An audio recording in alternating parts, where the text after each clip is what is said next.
VikesNow. I am Dustin Baker. We are tunneling into week 7. Monday Night Football is around the bend. The Vikings have never lost 4 straight home games to start a season. It's a daunting task with the 49ers afoot. As always on Wednesday, with only a few exceptions, I'm here with Josh Frey, who is in charge of purpleptsd.com. Give me a weekly update on you personally. How you doing, man?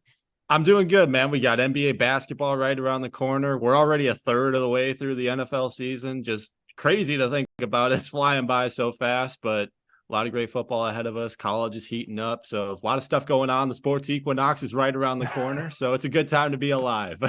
I agree. And that what just came to mind when you said that too. And I want to give this mention to the fantasy football managers out there. It's like this week with so many bye weeks, it's like you're playing a different game than you did in September with how many bye weeks, gosh. especially if you're in as many leagues as me. It's like during the first 5-6 weeks of fantasy football, you're like, all right, well, should I play this guy over this guy? And now you look down at your roster in like deep leagues and you're like, oh, great, I got Darius Slayton. I'm going to be fine. And you would never think that in September. So shout out to the managers who are navigating life during this massive bye week. Strangely, there's no bye weeks next week. I don't know if that's an NFL trade deadline thing. It must be. Yeah, it has to be. Yeah, week 8 and week 12, there's no buys for teams. And I just found that out by accident yesterday. But I digress. This is not fantasy football now. It would be cool if it was. This is VikesNow. And I have brought you on the show today with a simple ask that's going to have an elaborate answer is, can the Vikings beat the 49ers? But before I forget, I need to ask you this question. This is unscripted. I didn't ask you about it off air whatsoever. I have this utopian scenario, at least philosophically, that the Vikings could indeed turn this around and make something of this season. I did some homework and I wrote an article about it this morning on VikingsTerritory.com. 2018 Colts. Andrew Luck, Frank Reich's first year. Cousins had just got to Minneapolis for context. They were 1-5 through 6 games. Andrew Luck ranked 23rd per EPA CPOE. They ranked 32nd in turnovers. They had 13. Their offense ranked, I believe, 20th, and the defense was 23rd. And nothing was fucking going right for the Colts. And then all of a sudden, they started winning games. So I think the Vikings have the roster talent to do that. Do you believe that is just a pipe dream by some like crazed podcaster that thinks there's still hope? Would you be surprised if they started winning games, even including this Monday Nighter? Yeah, I mean, I definitely think that there is a path. That Colts team sounds eerily similar to what we're dealing with the Vikings right now. So, I mean, if there's any positive, I guess you could take that away from it. But I mean, yeah, the Falcons look very vulnerable. The Packers haven't really done anything yet this season to cause too much of an impression that they're going to be a top team in the NFC. And with all these top teams going down over this past weekend, I mean, it's just a reminder that just about anything can happen throughout the course of an NFL season. It's a long year. And after this 49ers game, the Vikings have a little bit of a soft schedule, a bunch of NFC teams coming up, and then they head out to the AFC West to finish out that.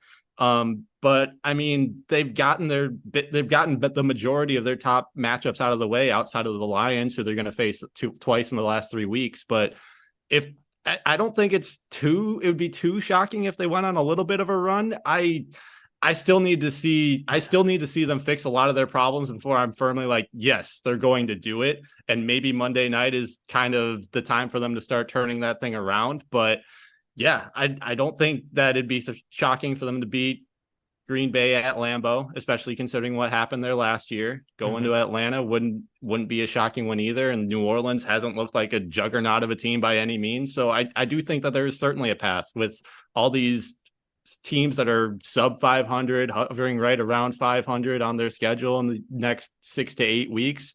I think they could definitely go on a little bit of a run here after this 49ers game. And I will clarify that I think every Vikings fan, I think sports fan does this, is you find reasons to be hopeful. This isn't Josh and Dustin saying, all right, the Vikings are about to go 11-6, baby. After Right. This is saying, I feel like there's a path to do that. Realistically, you've said 6-11. I still feel this is like the 2020 season where they're tunneling toward 7-10 or 8-9. But even after the Bears game, like you didn't get up off the sofa going, all right, we can turn this thing around. In fact, you told me in our Slack channel that somehow you felt worse after the Vikings beat the Bears as opposed to like losing to the Chiefs respectfully. So This isn't like a prognostication that here we come, but I think there is the roster talent, and it's the silly old, if they just clean up the bad shit, it could be good. But I don't know. That's what keeps me optimistic, is there's precedent for it. And it wasn't that long ago with the Colts. So let's jump into the 49ers stuff. I think the keynote storyline, at least right now, Wednesday and Thursday and Friday, are the injuries. And the mystery really isn't on the Vikings end. We already know Jefferson's out for at least 3 more games, and now Marcus Davenport's gone for at least 4 games. You predicted this, by the way, when he was signed as a free agent. Can I take my victory lap now? Yeah. You were like, he's a decent football player, but he's inconsistent and he gets hurt. And I'll be damned if that isn't what is occurring right now for these Vikings. So what are you thinking on, can the Vikings beat the 49ers regarding injuries? I mean, the 49ers, you can't underestimate what Christian McCaffrey brings to this offense when he's healthy. He's leading the league in rushing yards. He's just an incredible playmaker when he's on the field. They utilize him in the passing game a ton just to pick up those like 3rd and 5s when you absolutely need to get it. You can get him the ball and he's almost guaranteed to go get that. So I know they got a little bit of a positive prognosis on his oblique injury. I don't think that they've had any updates on whether or not he's for sure going to play on Monday night, but it sounds like it's trending in the right direction. So if he's on the field, that kind of puts a little bit of a damper on my hopes that the Vikings could potentially win this game or keep it close at least. And Deebo Samuel, one of the best blocking wide receivers in the entire league. They utilize him all over the field too. He's kind of just their do-it-all, jack-of-all-trades type of player that can just, you throw him out there and you give him a task and he's going to go get it done for you. And Drake Greenlaw, one of the best coverage linebackers in the league. I don't think that they've said anything really on him for Monday night. He missed last week against the Browns. But yeah, 9th best coverage linebacker, according to PFF. He's a really good blitzer too. And I mean, they've already got another guy in Fred Warner. So, I mean, they're pretty much set at that linebacker spot, but he just adds another element to their defense that just makes it that much more difficult to go up against. And if 2 of these 3 guys aren't on the field, I think that really ups the Vikings' chances of winning on Monday night. I think all that has been announced about McCaffrey is that it's not long-term and that it is an oblique. And I can't get a drop on, from some of the sports doctors or even the fantasy crowd, whether or not just an oblique means, oh yeah, he's good for Monday night, he's got the extra day, or if it's going to be truly a questionable thing, because otherwise they pivot to, what is it, Jordan Mason and Elijah Mitchell. Yeah. They've definitely used Mason a lot more than Mitchell this year. And Mitchell just hasn't looked like the old him that we saw, 2018, 2019 with the 49ers, where he really broke out onto the scene and was their RB1 throughout most of the season. But yeah, if like I said, if 2 of these 3 guys aren't on the field on Monday, that's going to be a huge blow to the 49ers. And we saw it on Sunday against the Browns. They really couldn't move the ball at all when McCaffrey and Deebo went down with those injuries. Brock Purdy, I think he's a fine quarterback, but I think what Kyle Shanahan and John Lynch have done to provide him with all these weapons has really helped him a lot. And if they're not around, then I think he kind of just becomes one of these average quarterbacks in the league. Yeah, I'm right there with you. If you tossed him on, man, pick your poison. The Falcons. Yeah. I don't think he's going to do much. He'd have a lot of weapons there if they called the right plays. The Cardinals or Broncos, if you tossed him there, you'd probably be like, oh, this guy has a chance to be good eventually. But it'd be like Sam Howell. It's like, all right, he looks pretty good. Maybe he'll be good. So injuries, if let's say McCaffrey and Deebo are out, will the Vikings win? Yes or no? I think yes. I think yes. I think the Vikings would win, especially considering San Fran's coming off of back-to-back road games, tough game in Cleveland. They got a little beat up on the defensive side of the ball there. And yeah, we're going to go into more on this later on. But yeah, I think that really ups the chances of winning on Monday night. The turnovers, for the most part, the Vikings got really lucky on one, the backward pass fumble. I still think that was a fumble. Yeah, I still think that was recovered. Which felt like an act of God that they reversed it because it was called a recovery on the field.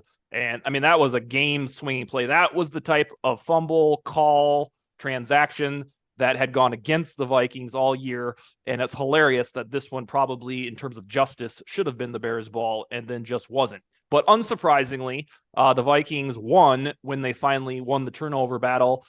They made a couple Bears quarterbacks looks buffoonish along the way, damn near fumbled a game-winning interception, which you could see coming from 8 trillion miles away as he ran it back. But ultimately didn't matter because they won the turnover battle and won the game. Now, what say you on the optimism of fixing the turnovers against the 49ers, or is this just like the Chiefs? The moment they fumble for the first time, that sticks a fork in them. I think if they do have one of those early turnovers like against the Chiefs, where they drive down in the red zone and somebody just coughs up the ball again, I think that's stick a fork in them. You can't give this 49ers team extra possessions. They've won the time of possession battle all season long, and that's how they've gotten off to this 5-1 start. And the positive, I guess, is they haven't forced a ton of these fumbles. They only have one fumble recovery all season on the defensive side of the ball, but they lead the league in interceptions. And that just goes back to all their talent in the secondary. They've got 10 picks to the first 6 weeks, which is just incredible. It's just incredible stuff out of their secondary and what they do in pass coverage, all the schemes that they draw up. So yeah, the Vikings have to take care of the ball. If they cough it up and lose a turnover battle again, then I'm sticking a fork in them. Like they're just done. They're just done. They are overwhelmingly overdue for a turnover-less game on offense and special teams. Yeah. I mean, last week they only had the one, and I guess arguably the Chiefs game. Well, not arguably, they did only have the one, but it was the first damn play of the game, which made everybody in their homes and in attendance just eyes totally roll. It was the first play of the game, and Josh, like we've said on the show a couple weeks, it's not one guy. And you announced Oliver had never had a fumble lost, and boom, he had it in a game against the world champions on the first play on offense after a week of saying we can't fumble anymore. I mean, you can't make it up. So turnovers will be incredibly pivotal. Let's talk about the trenches. The 49ers are known for, especially the defensive trenches. I got in a debate, was it last week, on Twitter or X about the 49ers offensive line, because if you pull up PFF, I'm not sure if everybody trusts PFF. The 49ers offensive line per each guy is pretty darn average outside of Trent Williams. Trent Williams is otherworldly, future Hall of Famer. He is Christian Darrisaw's idol. He's told me that on the show. So tell me about the trenches. The Vikings aren't really known for fantastic trenches, but the offensive trenches have been improving. And then Danielle Hunter is a maniac. So what do we got? Yeah, I mean, this is going to be arguably the biggest test that the Vikings offensive line is going to face all season. When you got Javon Hargrave, Nick Bosa on the other side of the ball, they're going to be coming after Kirk Cousins all game long. And if the Vikings continue to utilize this pass first offense where they lead the league in pass attempts and they just barely run the ball at all, then there's going to be pressure in Kirk's face pretty much the majority of the game. But I mean, we gotta give some credit to this offensive line, though. I mean, they've been one of the best units in the entire league through the first 6 weeks of the season. And that's really what gives me some hope against this 49ers team, is if they can step up and really limit some of these QB pressures, QB hits, sacks. I don't think they're going to completely eliminate them, because nobody does again when you got those two guys on the opposite side. But if they can at least limit it, and I think the Vikings have a chance. And like you said, the 49ers offensive line, I think it's kind of gone under the radar that it's been a pretty bad unit in terms of especially pass protection this year. Like Trent Williams is great, but the other four guys on that O-line, they are very vulnerable. And I think one of the things that has kind of limited the impact of that is just Brock Purdy is able to get the ball out so fast. Yeah. He's got the 8th fastest time to throw in terms of next gen stats through the first 6 weeks at 2.6 seconds. And if Deebo Samuel and Christian McCaffrey aren't there, then I think that eliminates a lot of that. And they're not going to be able to get these quick throws that they can go get 6 yards in like 2 seconds or something. So I do think that the Vikings, even without Davenport, they have a chance to put some pressure on this offensive line. It's kind of odd to think about. So the Vikings don't have Justin Jefferson. So it would be a little bit of karma.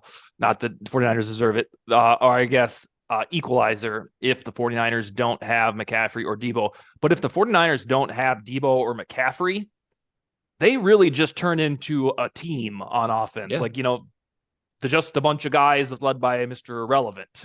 Because I agree with you. Kyle Shanahan is phenomenal. But without those two guys, it seems like well, what Brandon Ayuk's good. All right. George Kittle is streaky.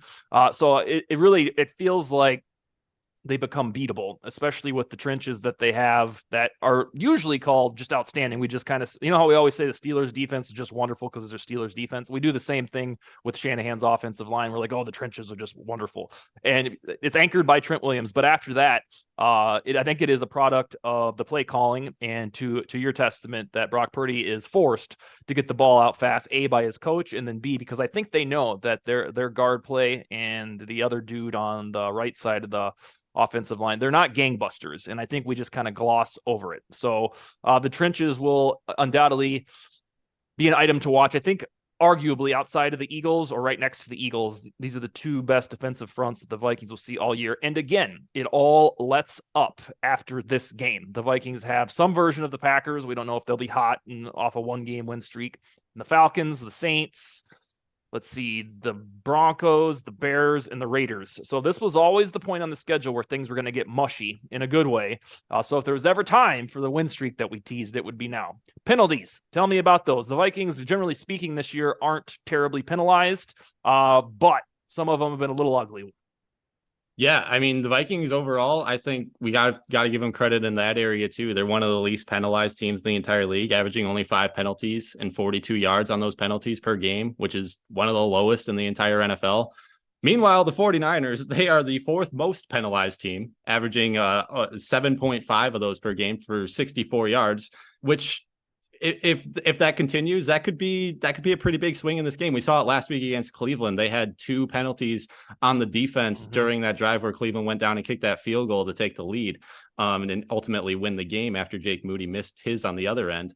But yeah, if the Vikings can continue to limit the turnovers, not get these silly false starts, offensive holding calls that we saw a little bit of last year, 2021, that kind of limited their ability to really move the ball downfield, then I think that they have a chance. And the 49ers haven't proven that they're able to minimize that. They had 12 penalties for over 100 yards last week, which if that happens, then again, I think that the Vikings have a great chance to win that game, because one of those penalties is ultimately going to be one that comes at the end of a game where the Vikings are trying to drive the ball down the field. And if they get one of those DPI penalties, then they're in a great position. So I think that's going to be a huge factor in this one as well. It gives me solace to know that this team is not penalized very much, because I think at 2-4, you're starting to wonder, like, all right, O'Connell's the real deal, right? I'll start off by saying that at 13-4 last year, this head coach got no grace afterward. We did not go into this season, or especially when we hit a rut, we did not say, well, you know, he did pretty good the first year. He'll figure out, he's a young head coach. Few are saying that. It's like the speculating, oh, did we get the right guy? You know, Kwesi sucked. There's a lot. The honeymoon is long over, but it gives me solace to know that at least the penalties are down. That shows discipline. But the man, at some point, whether it's Kirk Cousins' problem or O'Connell's play calling problem or both, they have to fix the time of possession thing. They rank 32nd in time of possession. After every Vikings game, when I go check the box score, the team stats button on ESPN, I look at the turnover battle and they've lost, or excuse me, the time of possession battle, and they've lost it by 10 minutes. And you cannot be a consistently good team and do that. So I've searched high and low to figure out what the problem is. Well, first, they don't run the ball. They don't like doing that. Got the league's best offensive line per run blocking per PFF. Don't want to use it. And then I can't quite diagnose if it's a Cousins problem, because the time of possession rankings have been underwater since he got here in 2018. I don't know if it's drive sustainability based on his shoulders, or if it's O'Connell, or it's Zimmer, or it's just all bad luck. What's the deal on time of possession? Yeah, I mean, I think it just comes down to, especially last week, I think it was glaringly obvious that the Vikings offense just feels very stale right now without Justin Jefferson in the lineup. I mean, they ran or passed the ball 52 times last week, and 25 of those plays went to Alexander Mattison, 18 rushes and 7 targets in the passing game. I don't think that was the plan going in. Like, yeah, let's really force feed this guy the ball after he's averaged like 4 yards a carry and hasn't really been able to break off a big run yet this year.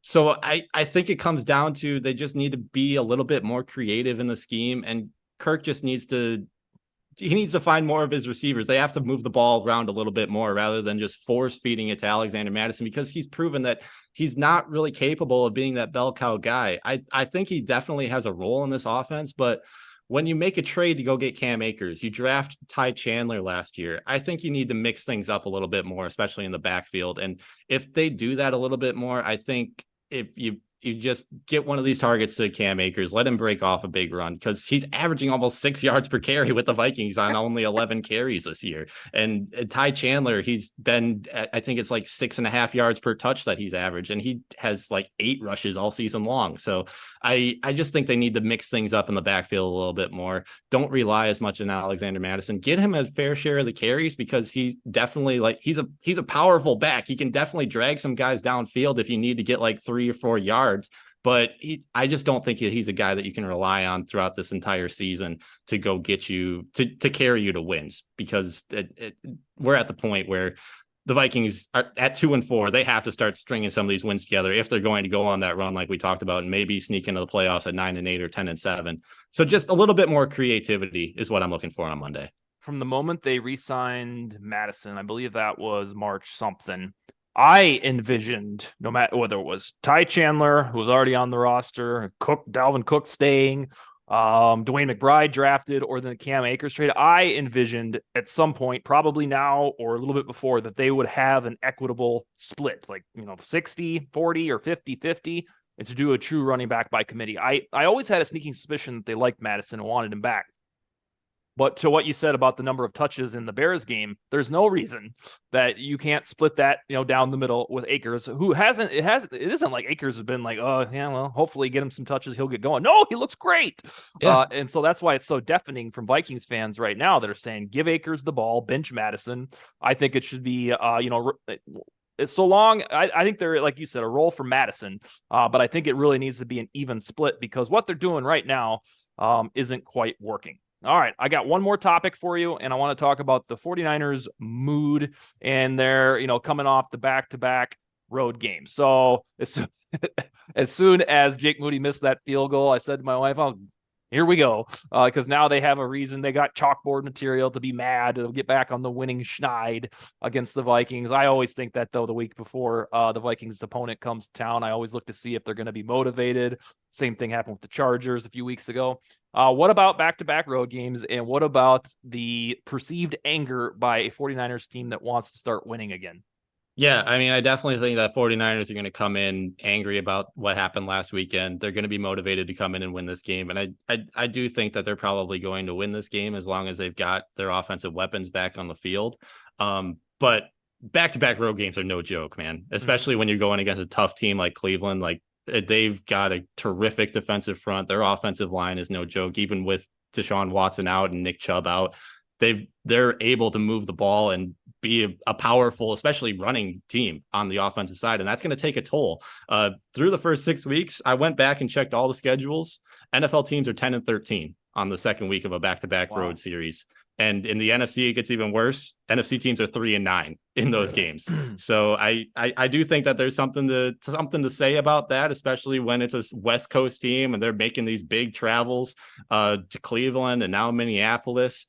So I think that they're gonna have some sea legs coming into this one, I think, and especially with Cleveland, teams that have played Cleveland are 2-2 in their next game. And if you take out that 27-3 game that the Titans played against the Bengals the following week, and I just think the Titans are one of the weirdest teams in the entire NFL this season. Between like they go from looking completely abysmal one week to looking like a Super Bowl contender the next week. If you take that game out, then those teams are averaging a negative 1.6 point differential in a week after Cleveland. So I think the history suggests that the Vikings definitely have a chance in this one. I'm going to give you a reprieve. I'm not going to ask you a prediction on air because it's too early to even get an injury report. So I will save your prediction for our weekly VikingsTerritory.com publication. I'm hoping that an injury report gives us a little more light of day, and I'll gather those tomorrow. But are you kind of thinking that if the injury, this again, I always get back to, well, I think they can probably pull it out if McCaffrey's out, but then I'm like, God, the Vikings don't have Jefferson. Do we really think the offense is going to suddenly show it up? Are you leaning toward that they can probably win the thing if one of the two, McCaffrey or Debo, are out, and then if both play, the Vikings are cooked? I think if they've got both of those guys on the field, the 49ers might steamroll their way to a win this weekend. But if one of them is out and the Vikings are able to keep it close, I don't remember the exact stat, but since 2020, Kyle Shanahan is not the greatest in terms of one possession games. I think he's hovering like right around that 500 mark, which is average, but it's not what we're used to with the 49ers, you know? So I do think that if the Vikings are able to keep it close, they have the ball at the end of the game. I think they can go down and win it. But again, it's very early. We have to see the injury report. If one of those two guys is out, I think the Vikings do have a shot at pulling this one out, or at least covering the spread, which is probably going to be pretty massive again. But yeah, I'd lean towards the 49ers right now, but the Vikings definitely have a shot. If this spread holds right now, it's about 7 or 6.5. If it stays over 5.5, it will be the largest Vikings home underdog spread since 2014, Zimmer's first year. But I will tell you this, regardless of Debo or McCaffrey's status, because the Vikings don't have Justin Jefferson, if the Vikings do beat the 49ers on Monday Night Football, that will rejuvenate the fan base to the utmost, because it will show that they could beat a good defense. They finally got a home win. And then it's Packer week. Right after that, we'll convince ourselves that they can beat the Jordan Love version of the Packers. And then, like we've said 1,000 times on this show, the schedule gets friendly, depending on your perception of the Packers, either right before the Packer game or right after the Packer game. So, yes, if the Vikings win, there's going to be a lot of excitement. Then, all right, I knew these guys would be good. Let's see if they can turn it around. But if they lose a squeaker, if they get their asses kicked and they're 2-5, then we're back to the trade rumor mill. All right, are they going to sell Danielle Hunter here in these waning days before Halloween?